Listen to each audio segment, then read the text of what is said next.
Life is hard. For a lot of people, it feels like literally just surviving. You wake up in the morning and you go to a job you don't even like. Not because you want to, but because you have to. You've got bills, you've got rent, and you've got groceries. So you trade your time and your energy just to keep a roof over your head. And in between all of that, you get small moments of relief. Maybe it's sleep. Maybe it's scrolling on your phone. Maybe it's the gym. Little breaks, just enough to reset. So you can do it all over again tomorrow. But if you're really honest with yourself, are you actually happy? Probably not. And the important thing to understand is this. It's not entirely your fault. Now, before we go further, I want to explain something about how this series is going to work. Now, from time to time, I'm going to pause and say, key point. When I say that, it means what I'm about to say is something worth writing down, something worth sitting with, something worth thinking about after the video is over. So if you're taking notes while watching this series, those are the moments you'll want to pay close attention to. So here's the first one. Key point. Most people were raised inside systems that were designed to move them in a certain direction. A direction that prioritizes working, producing, fitting into a structure, not understanding yourself. A prominent figure connected to the development of the Western public education system once said, "I don't want a nation of thinkers. I want a nation of workers." John D. Rockefeller. Now, think about that for a moment, because all of us growing up were given a very similar message about how life is supposed to work.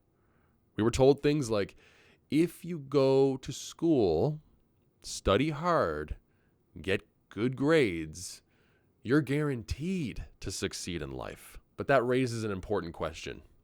What exactly is success? Because I'm going to argue something here. Success isn't just a number in your bank account. Success is independence. Success is the ability to think critically, to take risks, to question things, to pursue ideas, even when other people disagree with you. To not be afraid of criticism. But if you look closely at the system most of us came through, that's not really what we were trained for. And the key word is trained for. The public education system teaches something very different. Don't make mistakes.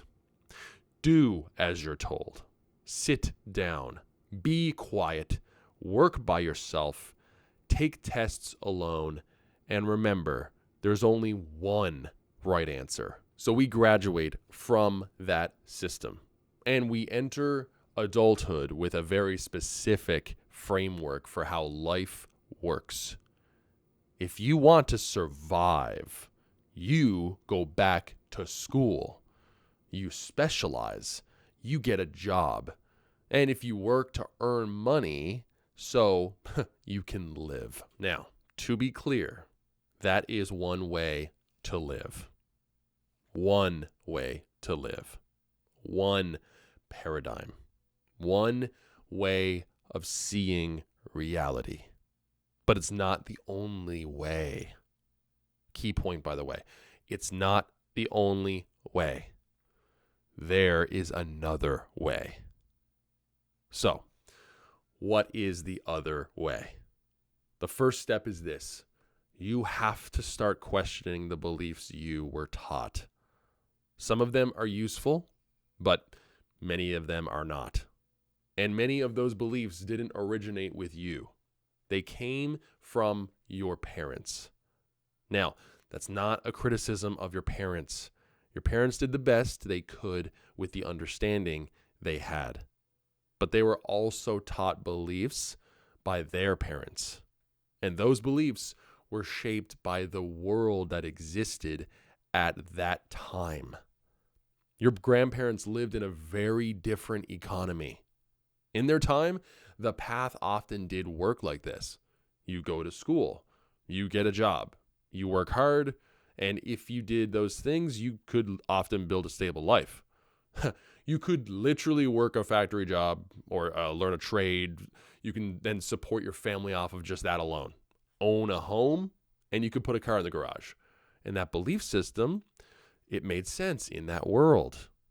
But the world has changed, and the belief system has not. Many people today are still operating with a blueprint designed for a completely different economy.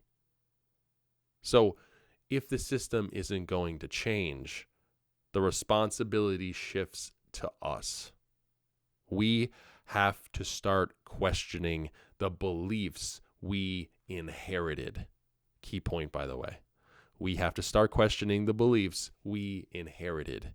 We have to identify the ones limiting our growth and replace them with something better. For example, you were taught in school that mistakes are bad. But the truth is literally the opposite. Mistakes are the point. Because mistakes are how you learn. You were taught to follow authority. And it is important to respect authority, of course, but respect does not mean blind obedience. You should never follow authority without thinking for yourself first. You were trained to work alone, take tests alone, solve problems alone, compete with everyone around you. But in real life, nobody succeeds alone. Every person has strengths, and every person has weaknesses. And when people work together, those strengths multiply. Another belief many people carry is that there is only one right answer. But in reality, most meaningful problems have many possible solutions. And that is where creativity literally comes from. That is where innovation comes from. And finally, one of the most important shifts of all. You don't work for money. Money works for you.